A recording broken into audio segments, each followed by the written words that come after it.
Halo Pak, perkenalkan nama saya Gabriel Destia Marganda Simanjuntak. Saya dari kelas 10 IPA 6 dan di sini saya akan menjelaskan tentang nafza, yaitu narkotika, psikotropika, dan zat adiktif lainnya. Yang pertama, kita akan membahas latar belakang dari nafza. Nafza merupakan singkatan dari narkotika, psikotropika, dan zat adiktif lainnya. Nafza ini meliputi zat alami atau sintetis yang jika dikonsumsi bisa mengakibatkan kecanduan, penyakit fisik maupun psikis. Istilah nafza ini digunakan oleh sektor pelayanan kesehatan yang menitik beratkan pada upaya penanggulangan dari sudut kesehatan psikis dan sosial.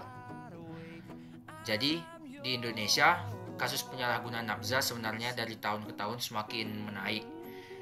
Karena khususnya pada anak jalanan yang ada di Indonesia. Anak jalanan adalah anak-anak yang berusia 5-18 tahun yang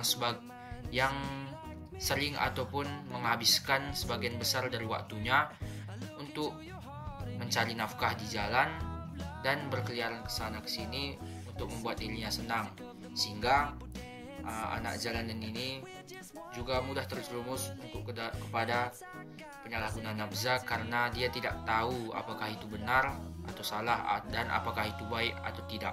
Sekarang kita masuk ke dalam pembahasan. Yang pertama, pengertian nafza. Nafza merupakan jenis obat-obatan yang dapat menimbulkan gangguan pada kesehatan dan kejiwaan. Nafza secara umum merupakan zat-zat kimiawi yang apabila dikonsumsi ataupun dimasukkan ke dalam tubuh seseorang, baik secara oral yaitu diminum, dihisap dan dihirup, ataupun disuntik, dapat mempengaruhi pikiran, suasana hati, perasaan dan perilaku seseorang. Hal ini dapat menimbulkan gangguan keadaan sosial yang ditandai dengan indeksi negatif dan juga menimbulkan kecanduan sehingga kita menjadi ketagihan untuk menggunakannya. Selanjutnya yaitu jenis-jenis nafza. Menurut Undang-Undang Nomor 22 Tahun 1997 tentang narkotika dikelompokkan menjadi 3 golongan, yaitu yang pertama narkotika.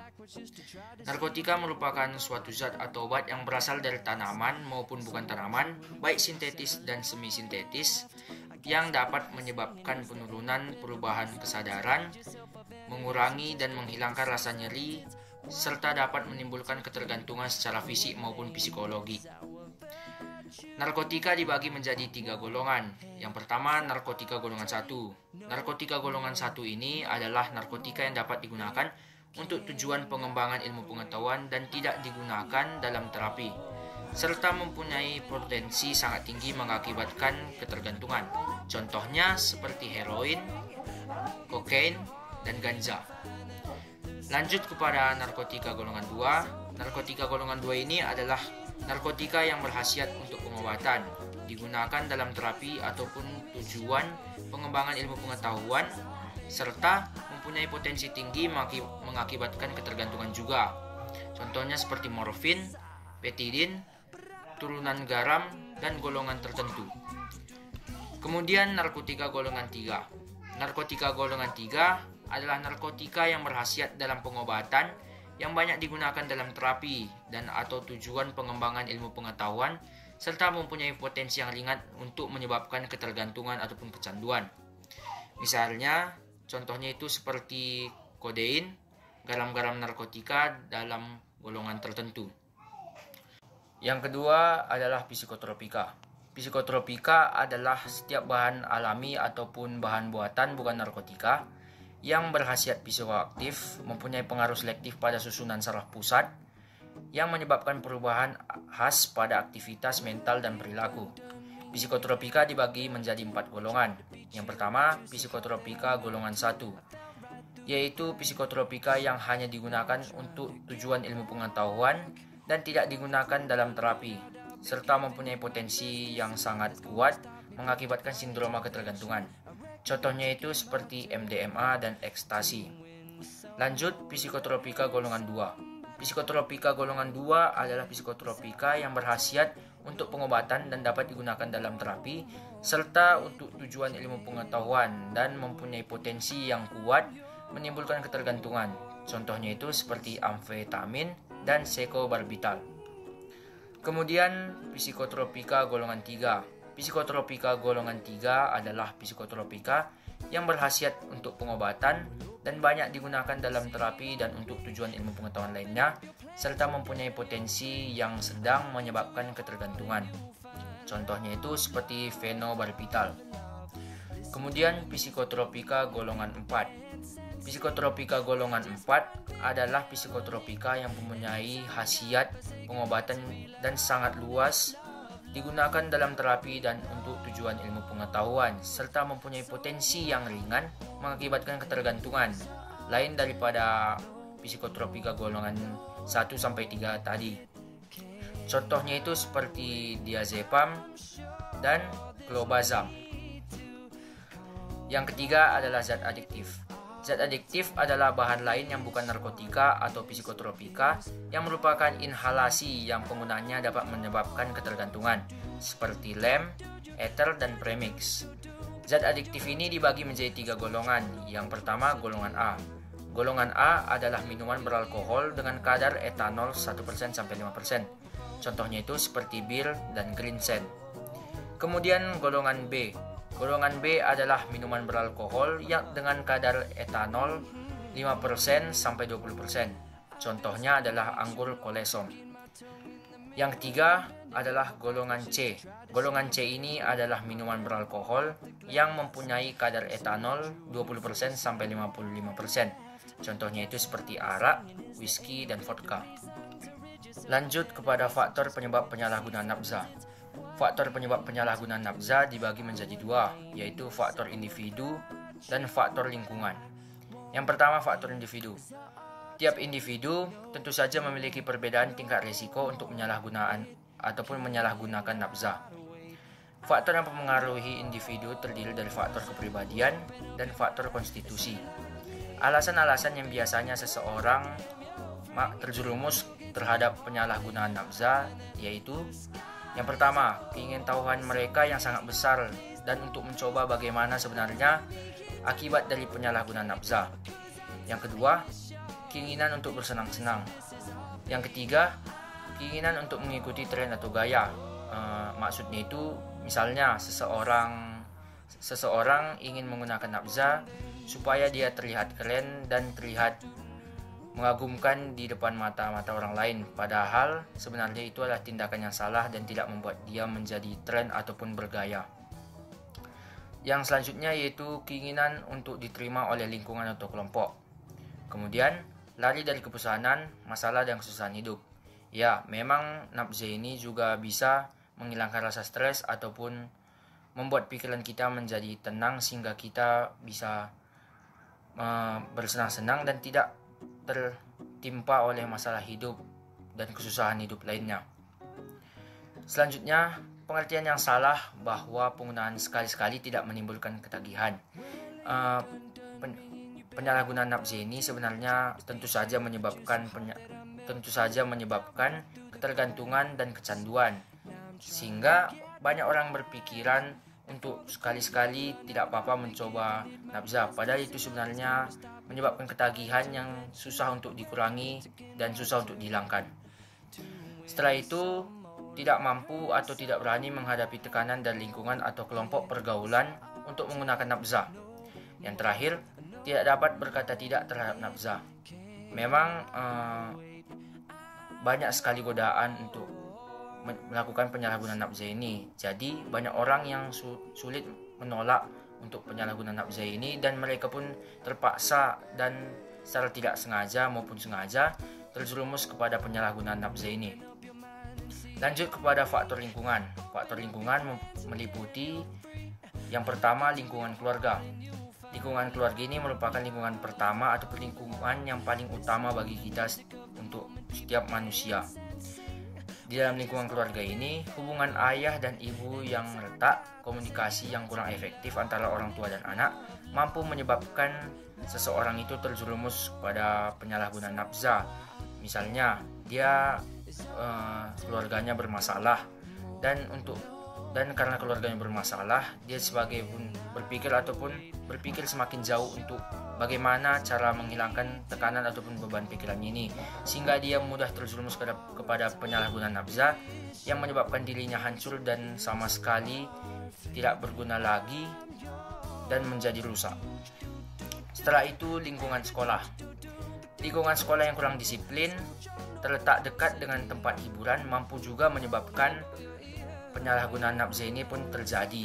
Contohnya, jika lingkungan sekolah kita dekat kepada tempat hiburan, tentu saja supaya kita bisa menghilangkan beban pikiran kita selama sekolah, kita bisa saja tergoda untuk mendatangi tempat hiburan tersebut dan secara tidak sengaja tidak tahu bahwa kita sudah terjerumus ataupun masuk ke dalam penyalahgunaan nafza ini untuk menghilangkan beban pikiran kita dan untuk bersenang-senang.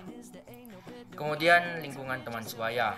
Ya, sebenarnya pengaruh dari teman ini merupakan pengaruh yang sangat besar, karena teman kita ini bisa saja kita tidak tahu bahwa dia sudah terjerumus kepada penyalahgunaan nafza. Dia bisa mengajak kita untuk melakukan penyalahgunaan nafza juga. Contohnya itu, jika ada teman yang sudah menyalahgunakan nafza, maka dia akan pertama-tama dia akan mengajak kita untuk ikut bersamanya. Secara perlahan dia akan membuat kita terjerumus kepada penyalahgunaan nafza dan menipu kita bahwa penyalahgunaan nafza itu tidak ada dan itu tidak buruk dampaknya. Padahal sebenarnya itu dampaknya itu sangat buruk dan tidak berguna sama sekali. Yang selanjutnya adalah dampak penyalahgunaan nafza. Ketika seseorang sudah menyalahgunakan nafza, maka ia akan mengalami ketergantungan yang sangat berat dan juga berbagai dampak seperti yang pertama, ketergantungan. Akibat dari narkotika ini ataupun nafza bisa membuat orang menjadi ketergantungan ataupun ketagihan untuk mengonsumsinya. Dan juga ini merupakan sebagai salah satu obat penenang untuk dia supaya dia menjadi tenang dan tidak begitu gelisah. Jadi tidak heran jika kita melihat orang yang sudah terjerumus ke dalam penyalahgunaan nafza ini, dia akan rela melakukan apa-apa saja untuk mendapatkan nafza dan supaya dia bisa mengonsumsinya dan dia pun bisa merasa tenang. Selanjutnya yaitu perubahan pada sel saraf otak. Dampak dari nafza ini juga berpengaruh pada otak kita, sehingga menyebabkan sel saraf pada otak tidak lagi bekerja dengan baik dan tidak bekerja dengan selayaknya. Selanjutnya adalah daya ingatan menurun.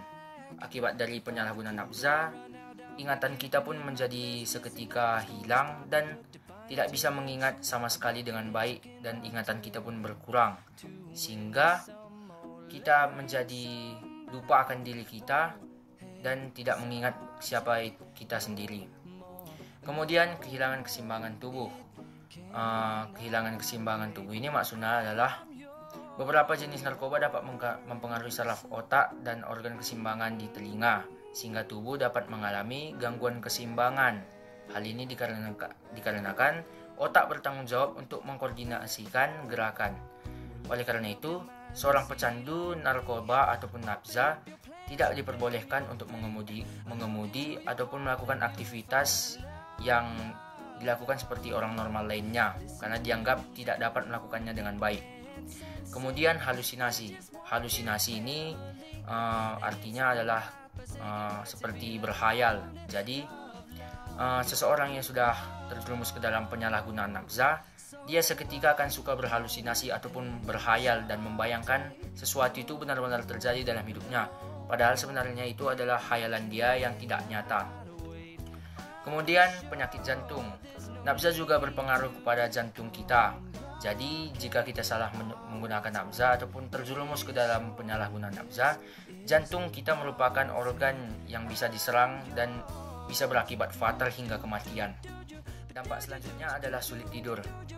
Nafza bisa mengakibatkan konsentrasi otak kita menjadi tinggi dan kita sering merasa gelisah dan tidak bisa tidur akibat dari penyalahgunaan nafza ini. Kemudian dehidrasi. Dehidrasi juga bisa ditimbulkan oleh penyalahgunaan nafza. Kondisi ini disebabkan oleh kurangnya cairan dalam tubuh kita dan biasanya diikuti dengan ketidakseimbangan elektrolit dalam darah. Dehidrasi ini dapat memicu kondisi lain yang dapat membahayakan tubuh seperti kehilangan konsentrasi, serangan panik, bahkan hingga kejang-kejang, dan akibat-akibat lainnya yang begitu parah. Setelah itu, ini adalah dampak yang sangat fatal jika melakukan penyalahgunaan nafza, yaitu kematian. Jika kita menyalahgunakan nafza secara berlebihan dan dalam jangka waktu yang panjang, kita akan mendapatkan berbagai dampak-dampak buruk seperti yang sudah sebelumnya dijelaskan, sehingga yang bisa berujung kepada kematian, dan hal ini merupakan sangat fatal dan sangat berbahaya dan merupakan dampak yang paling ditakuti dan dampak yang paling mengerikan dari penyalahgunaan nafza. Kemudian cara dan upaya pencegahan penyalahgunaan nafza.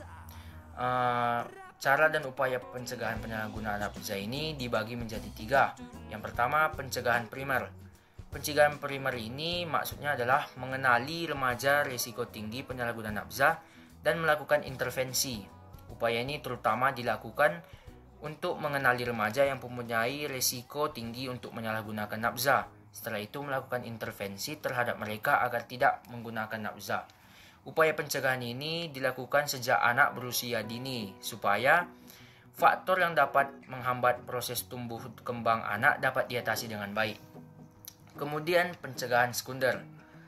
Pencegahan sekunder ini meliputi seperti mengobati dan intervensi agar tidak lagi menggunakan nafza. Yang selanjutnya adalah pencegahan tersier.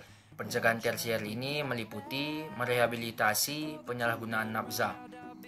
Merehabilitasi maksudnya di sini adalah bertujuan untuk mengurangi kadar ataupun jumlah untuk mengonsumsi nafza yang akan dikonsumsi sehingga dapat mengurangi dampak dan efeknya bagi penyalahguna nafza. Yang selanjutnya adalah sanksi penyalahgunaan nafza. Menurut Undang-Undang Nomor 35 Tahun 2009, jika melakukan penyalahgunaan nafza akan berurusan ataupun berkaitan dengan yang pertama pasal 111 ayat 1 dan 2, yang kedua pasal 112 ayat 1 dan 2, yang ketiga pasal 113 ayat 1 dan 2, kemudian pasal 117 ayat 1 dan 2, pasal 118 ayat 1 dan 2, pasal 122 ayat 1 dan 2, dan pasal 123 ayat 1 dan 2. Selanjutnya kita masuk kepada kesimpulan. Kesimpulannya bahwa nafza adalah obat terlarang yang jika dikonsumsi oleh siapapun ataupun dijual oleh siapapun akan dikenakan sanksi oleh pemerintah ataupun negara. Selain itu, dalam Undang-Undang Nomor 35 Tahun 2009 tentang nafza hanya dapat digunakan untuk kepentingan pelayanan kesehatan dan ilmu pengetahuan. Dalam hal ini, BNN juga memiliki peran dalam melaksanakan program atau kegiatan yang dilaksanakan. Di antaranya, yang pertama, BNN memiliki peran sebagai sosialisator atau penyuluh pencegahan, pemberantasan, penyalahgunaan, dan peredaran gelap nafza. Yang kedua, BNN memiliki peran sebagai fasilitator, misalnya dalam memperingati Hari Besar Anti Narkoba atau yang disingkat dengan HANI, atau kampanye bahaya narkotika. Yang ketiga, BNN memiliki peran sebagai koordinator dalam rapat-rapat dan konsultasi lainnya dalam dan luar daerah, serta dalam hubungan kerjasama dengan instansi terkait seperti Polri, Dinas Kesehatan, dan lembaga rehabilitasi. Dan juga dengan melakukan beberapa kegiatan positif seperti sosialisasi bahaya nafza, penyuluhan terhadap masyarakat, kepada anak-anak sekolah ataupun mahasiswa, dan juga kepada mereka yang belum mengenal apa itu nafza. Selain itu, juga dengan membuat spanduk-spanduk atau iklan tentang bahaya nafza dan mengajak semua masyarakat untuk menolak dan tidak terlibat ke dalam penyalahgunaan nafza. Juga dengan melakukan razia-razia di tempat hiburan malam serta di daerah-daerah yang dicurigai akan terjadinya kasus penyalahgunaan nafza. Kemudian kita masuk kepada saran. Yang pertama, disarankan agar negara kita, terutama masyarakat umum, menyadari akan bahaya dari penyalahgunaan nafza ini dan selalu mengatakan tidak dan menolak untuk melakukan penyalahgunaan nafza. Kemudian, disarankan kepada pihak BNN supaya dalam upaya menanggulangi penyalahgunaan nafza ini, jangan hanya mengandalkan program pelaksanaan sosialisasi dan advokasi saja. BNN juga perlu merancang berbagai kegiatan positif lainnya dan kegiatan baru untuk mengatasi penyalahgunaan nafza ini. Kemudian, disarankan juga kepada seluruh masyarakat untuk selalu waspada, berjaga-jaga, dan menjaga diri dari kasus penyalahgunaan nafza ini dan selalu menolak agar tidak melakukan penyalahgunaan nafza demi keselamatan dan keamanan negara kita, Indonesia. Baiklah, sekian yang bisa saya jelaskan mengenai nafza. Jika ada kesalahan yang saya perbuat, mohon dimaafkan. Sekian dan terima kasih.